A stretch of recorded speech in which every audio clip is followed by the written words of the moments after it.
BJP से मोह भंग होकर कांग्रेस में शामिल होने वालों का सिलसिला जारी है।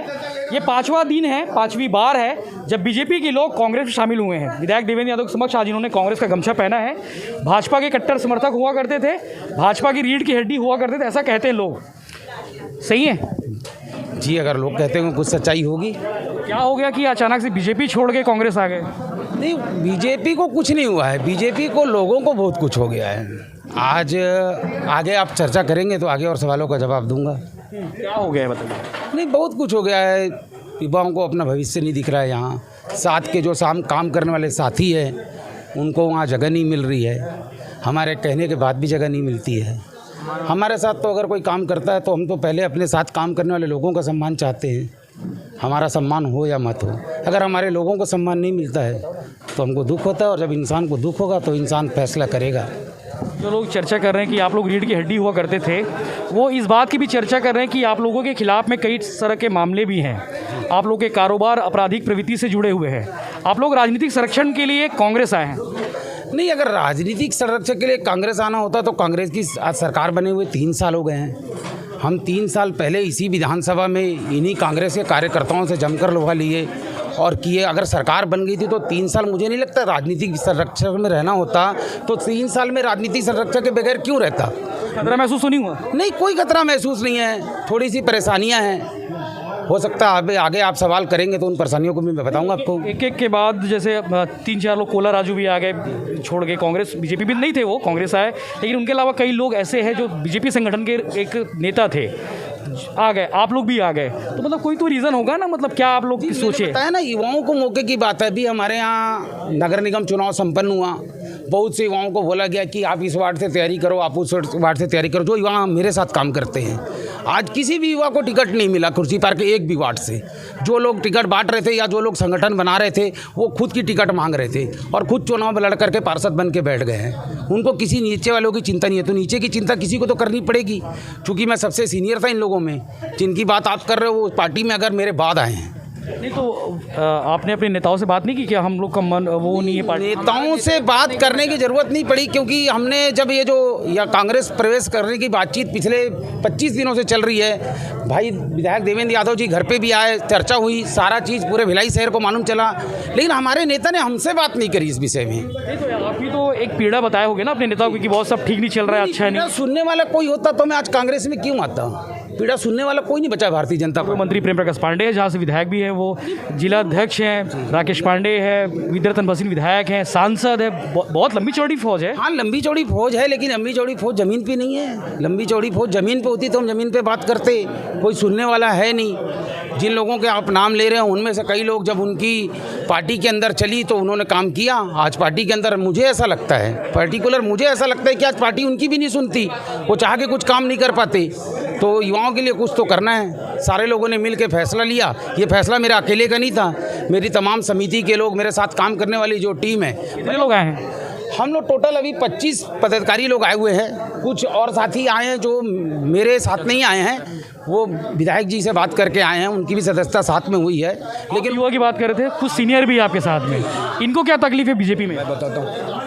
मैं भारतीय जनता पार्टी का 30 साल पुराना कार्यकर्ता रहा हूँ और पहले हमारी पार्टी में संगठन महत्वपूर्ण होता था, लेकिन अब संगठन अलग हो गया। सिर्फ नेता महत्वपूर्ण। पोजीशन में थे आप संगठन? मैं संगठन के अंदर में अनुसूचित जाति मोर्चा में था, संगठन मंत्री भी रहा पहले मैं भारतीय जनता पार्टी का।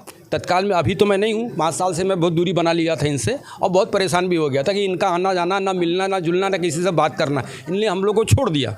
वही लोग जो बंगले पे जाके बैठते हैं वही राजनीति करते थे। अभी चुनाव का जब समय आया, चुनाव के समय भी ऐसा लगा कि हमारा संगठन कोई काम करेगा, लेकिन संगठन को दरकिनार रख के नेताओं ने अपने लोगों को टिकट बांट दी।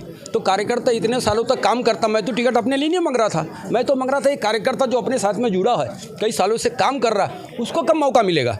जब उसके मौका मिलने की बात आती है तो नेता टिकट बांटते हैं। मतलब जो आपके दरवाजे और बंगले पर बैठेंगे उन्हीं को टिकट मिलेगी क्या? फिर कार्यकर्ता आपके लिए काम क्यों करेगा? और पार्टी पहले जैसी पार्टी तो रही नहीं। अब हम तो अटल जी के ज़माने पे जुड़े, प्रेम प्रकाश के ज़माने में, उनके साथ पहले चुनाव में हमने काम किया है। लेकिन हम दलित समाज से होने के बाद भी कभी हमारा वहाँ सम्मान ठीक से नहीं हुआ, फिर भी हम पार्टी से जुड़े रहे। चलो भाई, आज नहीं तो कल होगा, कल नहीं तो परसों होगा, लेकिन इनका जो ढर्रा एक ही टाइप का ढर्रा चलने लगा तो कब तक आदमी बर्दाश्त करेगा। हमारे पीछे बहुत से कार्यकर्ता है, आज लगे उनको लगता है ना भैया यदि कुछ आगे जाएंगे तो हमारे लिए कुछ करेंगे। अब भैया का कोई भला नहीं होगा तो क्या करेंगे, कुछ हम उनसे क्या मांग रहे हैं, हम तो लगातार काम करते हैं। कोई सुनता नहीं है आप लोग? अरे कहीं कोई बात सुनने वाली बात नहीं है, चंद लोग बैठे हुए हैं, वही अपनी बात करते हैं, वही लोग अपना सब कर लेते हैं, सब कुछ ऐसे ही हो जाता है। 2023 में नुकसान हो जाएगा? चंद लोग में पार्टी के कार्यकर्ता ही है वो जो उनके पास में बैठते हैं। 2023 में नुकसान हो जाएगा? क्या चीज़? 2023 में नुकसान होगा बीजेपी को? बीजेपी को नुकसान, भारी नुकसान होगा, क्यों नहीं होगा नुकसान भाई। हम तो, उनका कहना है कि आप लोग जो ज्वाइन किए हैं इनके पास जनाधार नहीं है, ये लोग अकेले आए हैं। अच्छा, हम लोग अकेले नहीं आए हैं, बहुत लोग हमारे साथ में आए हुए हैं भाई। हमारे कितने परिवार के लोग यहाँ पे हैं। यदि मैं जिस समाज को बिलोंग करता हूँ उसके परिवार के कितने लोग अभी इनने सुध ली हैं, कभी इनने सोचा है कि इनके समाज से इतने जुड़े लोग हैं, इनका उद्धार कैसा होगा। आप तो काफ़ी करीबी थे प्रेम प्रकाश पांडे जी के, आपको क्या हो गया था? भैया मैं तो करीब 14 साल से सेवा कर रहा हूँ। आपको अक्सर मैं कार्यक्रम में देखता था तो आप आगे होते थे। जी, मैं किसी पार्टी से नहीं था, मैं व्यक्तिगत कार्यकर्ता था वहाँ पे और किसी एक व्यक्ति के लिए ही काम करता था। और धरातल पे मैंने बहुत तैयारी रखा था, इस बार अपेक्षा रखा था कि हम वार्ड में अपनी चुनाव लड़ेंगे, वार्ड 49। और सामान्य महिला हुआ है, जो कि सामान्य सीट 15 साल 10 साल किस्मत से होता है सामान्य लोगों को सीटों पे। तो हर बार हमको दो, महिला हो गया तो हमारी बीवी को दो, एक ही परिवार को बार बार वहाँ मौका दिया जाता है। इससे पूरे वार्ड के नाराज़ जनता ने इस बार निर्णय लिया कि बदलना होगा। और हम लोग भी ने निर्णय लिया कि शायद हमारे यहाँ पे कोई पूछ परख नहीं है, शायद यहाँ हमारा भविष्य नहीं है। और भूपेश बघेल और देवेंद्र यादव के काम से प्रभावित होकर हम लोग कांग्रेस की दामन थामने की निर्णय लिया और आज प्रवेश किया है। कब से बात चल रही थी आप लोग की कांग्रेस आने की चर्चा? कौन सबसे पहले प्रपोज किया, आपने प्रपोज किया कि देवेंद्र यादव की ओर से मैसेज आया? देखिए, अब ये तो हमारे बड़े भाई राकेश श्रीवास्तव जी से देवेंद्र यादव जी मिले, और राकेश श्रीवास्तव जी जहाँ जाते हैं हम उनके ही टीम हैं, उनके साथ हम लोग प्रवेश करने का निर्णय लिए। आज भोलू श्रीवास्तव जी के साथ हम लोग कांग्रेस ज्वाइन किए हैं, हमारी कोई ऐसी पर्सनली बात नहीं हुई। आप लोग श्री राम जन्म समिति के भी पदाधिकारी हैं? जिला सोशल मीडिया प्रभारी था, वर्तमान में पूर्व में मंत्री रहा हूँ जिले का। और शायद मुझे वहाँ पे और नीचा दिखाया गया कि मुझे वहाँ पे मंत्री रखकर और बाद में फिर मुझे सोशल मीडिया प्रभारी बना दिया जाता है। और जिन लोगों को मैं लेकर चलता था कोई भी सभा रैली, वो आज मुझे काम बताते थे। शायद हमारे सम्मान में या हमारे कामों में कुछ कमी नज़र आई कि वो अनदेखा किया जाता था। बहुत सारे ऐसे परेशानियां इंसान को आती है जो कि हमारा वहाँ पे सुना नहीं जाता था। लोग तो बातें करते हैं कि बीजेपी के पैरेलल श्री राम जन्म समिति काम करती है, बहुत बढ़िया काम कर रही है, एक तरह से बीजेपी का चेहरा है। फिर आप लोग बोलते कि मान सम्मान नहीं मिला, फिर ये क्या बात हुई? नहीं, भारतीय जनता पार्टी के पैरेलल में राम जन्मोत्सव समिति काम करती थी। राम जन्मोत्सव समिति हम काम करते थे, हम भी राम जन्मोत्सव समिति के सदस्य थे, हम भी काम करते थे। चुनाव तक सब कुछ काम हुआ। जैसा प्रशांत भाई ने अभी बताया, टिकट को लेकर जो विवाद हुआ, इनके यहाँ से जिस व्यक्ति को टिकट दिया गया वो 800 वोट से हार गया, 7 बूथ में चुनाव हार गया। भारतीय जनता पार्टी का प्रत्याशी 7 बूथ को हार जाता है, आपने कभी सुना है ऐसा? शायद ही कभी होता होगा। तो अगर ये विरोध कर रहा था उस प्रत्याशी का, तो ये कहाँ गलत था? ये तो एक वार्ड की बात हो गई। अगर खुर्सी पार की बात करेंगे तो खुर्सी पार के 14 में से 7 तो बीजेपी जीती है, टक्कर दिखी यहाँ पे बीजेपी, यहाँ पे मतलब नुकसान नहीं है बीजेपी? नहीं, बीजेपी को नुकसान कैसे नहीं है? जो 14 सीटों की आप बात कर रहे हो, उस 14 सीटों में 2 सीट हम छौनी की जोड़ते हैं। खुर्सी पार में पर्टिकुलर आपने 5 सीट जीती है, 12 में 7-5 का रेशो है। उस 5 सीट में आप जीतों का अंतर को देख लो। जहां हम चुनाव एक सीट छोड़ के, दया सिंह की सीट को छोड़ के, जहां उन्होंने 800-900 वोट से चुनाव जीता है, बाकी सारे लोग कोई 19 वोट, कोई 25 वोट, कोई 27 वोट से चुनाव जीता है। और जो कांग्रेस के हमारे साथियों ने चुनाव जीता है वो 1000 वोटों से जीता है, 1200 वोटों से जीता है। कई जगहों पर भाजपा प्रत्याशी की जमानत जब्त हुई है, एक बूथ नहीं जीते हैं। तो अंतर तो बहुत बड़ा है कुर्सी पार में। अंतर तो आप पेपर में निकालिए, आपके पास भी डाटा होगा। क्या कोई पद वद मिलने वाला है आप लोग को? नहीं, पद का कोई इसके लिए हम लोग नहीं आए हैं। जहां हमारे भैया चलेंगे हम उनके साथ में हैं। और भारतीय जनता पार्टी का मैं जिला उपाध्यक्ष रहा हूं, श्री राम जन्मोत्सव समिति का भी जिला उपाध्यक्ष रहा हूं। हमको सम्मान नहीं मिलता। जहां वहां जाकर जो बैठते हैं पांडे जी के बंगले में, जो बड़े मुंडे, उन्हीं की बात सुना जाता है, उन्हीं का बात रखा जाता है। बाहर से आके नेतागिरी करते हैं। वो उन्हीं का देखते हैं। जैसे रात में उनके साथ बैठते हैं, बात करते हैं, उन्हीं की बात सुना जाता है। हम आम कार्यकर्ता सिर्फ चुनाव के समय लोगों के बीच में जाना, वोट मांगना, बाकी जितना भी मेहनत का काम है हमसे काम कराना है बस। बाकी हमको सम्मान देने का वो नहीं सोचते वो लोग। हमारे साथ कुछ लोग भी हैं, सोशल मीडिया में काफ़ी लिखते पढ़ते हो, काफ़ी विरोध रहता है, क्या हो गया था? सोशल मीडिया एक्चुअली में मेरी पहचान सोशल मीडिया से ही बनी है, पहली बात बता दूं। मैं आपसे पहली बार मिल रहा हूँ, मैं पता चला था क्योंकि संदीप शर्मा है जो दिन भर फेसबुक में लिखता है। लिखता था, बिल्कुल लिखता था मैं, और राष्ट्रवाद के नाम पे भारतीय जनता पार्टी के लिए मैंने बहुत काम किया। और मेरे ख्याल से कि कांग्रेस की IT सेल मेरे सामने नतमस्तक हुआ करती थी किसी समय पे। और मैं कैसे लड़ोगे? आप तो कांग्रेस में ही आ गए हो, किसको गरियाओगे? कांग्रेस में आ गए तो फिर भाजपा में भी है ऐसे। तो आपकी विचारधारा तो मेरी विचारधारा राष्ट्रवाद की थी, और ऐसा कोई कहीं पे ऐसा लिखा नहीं गया है, कोई ऐसा मतलब पैटर्न नहीं है कि भारतीय जनता पार्टी वाले ही राष्ट्रवाद के लिए जाएंगे या कांग्रेस वाले नहीं जाएंगे।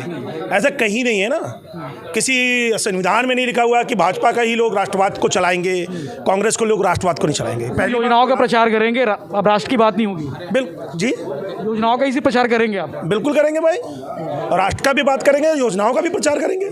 लड़ने वाले कोई नहीं ना आपके सामने? आएंगे, लड़ने वाले तो बहुत आ जाएंगे, ऐसा दिक्कत नहीं है। मैं कुछ लोगों से बात कर रहा था जो आपके पहले से यहाँ पे जो कांग्रेस में है, उनका कहना है कि यार हमारे लड़ने वाले अब नहीं है, वो लड़ने वाले जिनसे लड़ते थे वो यहीं आ गए हैं। ठीक बात बोल रहे हैं वो लोग, क्योंकि भारतीय जनता पार्टी में मेरे को ऐसा, मुझे जहाँ तक याद है कि विधानसभा चुनाव से पहले सोशल मीडिया पे मुझे दिन में कम से कम 100 टैगिंग मिलती थी।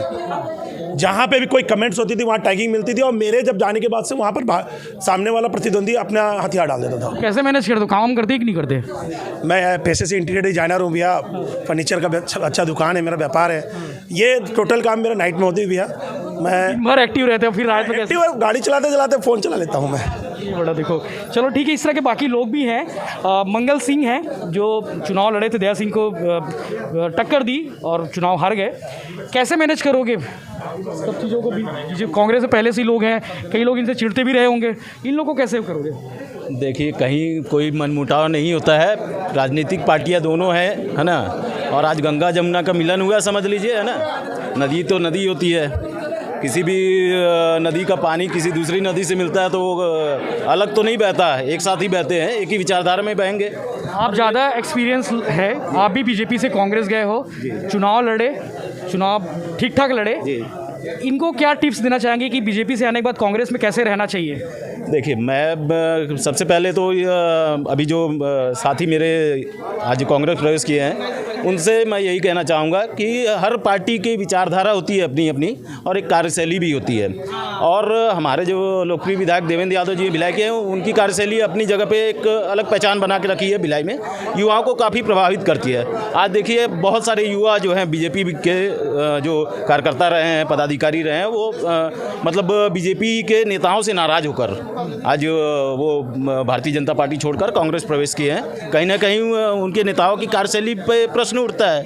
लोग वेटिंग में है क्या? और नहीं, अभी भी लगातार कई लोग संपर्क में हैं, और आगे लिस्ट धीरे धीरे बढ़ते जाएगी। आगे कई लोग वेटिंग में हैं, लिस्ट लंबी है जो बीजेपी से कांग्रेस आने वाले हैं। अगर बीजेपी सही समय पर अपने पार्टी को नहीं संभाल पाई तो 2023 में बीजेपी लिए काफ़ी मुश्किल होने वाला है। मजबूत जनाधार वाले साथी जो भारतीय जनता पार्टी के विभिन्न पदों पर पदस्थ थे, उसमें से कई साथी संगठन मंत्री, वार्ड अध्यक्ष, पूर्व पार्षद के प्रत्याशी, चुनाव प्रभारी, मंडल पूर्व अध्यक्ष, मंडल के महिला मोर्चा के अध्यक्ष, इस तरीके से बहुत सारी बड़ी संख्या में हमारे कुर्सी पार के वरिष्ठ नेता भोलू श्रीवास्तव जी के नेतृत्व में लोगों ने ज्वाइन किया है। मैं सभी साथियों का स्वागत करता हूं, अभिनंदन करता हूं जो कांग्रेस परिवार में जुड़े हुए हैं। निश्चित रूप से हमारे आदरणीय मुख्यमंत्री भूपेश बघेल जी के जो पिछले 3 साल के काम हैं, जिस तरीके से जनता के बीच में उनकी सक्रियता है, उसको देखते हुए ये साथी आज कांग्रेस पार्टी की रीति नीति पे विश्वास करके आए हैं। हम उनका स्वागत करते हैं और निश्चित रूप से हम इन नए साथियों के साथ मिलकर और पूरी टीम के साथ मिलकर जनता की सेवा करते रहेंगे और भूपेश बघेल जी के बताए हुए पद चिन्हों पे, मार्गों पे हम लोग चलते रहेंगे। देखिए ऐसा है कि तैयारी वो लोग करते हैं जो रेगुलर कनेक्टेड नहीं रहते हैं लोगों से। तो भारतीय जनता पार्टी के नेता तैयारी करते हैं चुनाव की, वो 6 महीने पहले आते हैं, 2 महीने पहले आते हैं। लेकिन हम हर रोज़ कांग्रेस पार्टी का हर कार्यकर्ता, हमारे आदरणीय जिला अध्यक्ष जी, हम खुद और सभी कार्यकर्ता निरंतर जनता के बीच में रहते हैं। और ये तैयारी नहीं है, ये सेवा है। हम लगातार सेवा भाव में काम करते हैं और जो लोग इस सेवा भाव में हमारे साथ कंधे से कंधा मिलाकर खड़े होना चाहते हैं, हम उन सब का स्वागत करते हैं। बीजेपी का कहना है कि जिन लोगों को आप लेकर आ रहे हैं उनका जनाधार नहीं है। ठीक है, भारतीय जनता पार्टी ऐसे ही कर करके और ऐसे ही कह के अपने एक साथियों को धीरे धीरे करके तोड़ती गई। आज बीजेपी की जो स्थिति आप देखेंगे भिलाई के अंदर, बीजेपी शून्यता पे आती जा रही है और उनका यही दुर्व्यवहार और यही अकड़पन उनको गर्त पे ले जा रहा है। लेकिन हम इससे प्रभावित नहीं होते। जनाधार जनता के बीच में रहने वालों का होता है। हम ये जानते हैं कि हम जनता के बीच में रहते हैं और हमारे साथी भी जनता के बीच में नहीं रहते हैं। और जो लोग केवल किसी एक घर पर, बंगले पर बैठकर राजनीति करते हैं, उनका दौर खत्म हो चुका है। इस तरह की बाकी खबरें और अपडेट्स के लिए जुड़े रहिए भिलाई टाइम्स से। सब्सक्राइब करना ना भूलें।